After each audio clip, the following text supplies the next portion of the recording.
Мой любимчик, и он любимчик многих именно на лето, просто его все обожают, потому что это эссенция. Это и тоник, и сыворотка.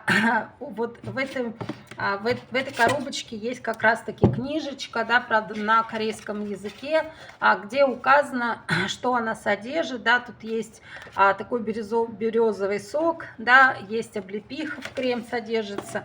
Так вот, как раз-таки вот эта бутылочка, видите, это уже не распаковка, скажем, это уже у меня давно она уже, ну, просто у меня тут были переезды. У нее такой очень приятный аромат, такой очень нежный, очень приятный. У нее такая вот немножко липкая, но при этом очень хорошая впитываемая текстура. То есть у нее такой прям дает такой эффект увлажнения, сияния, свежести. Ну, прям как будто, я не знаю, нанесли минералку.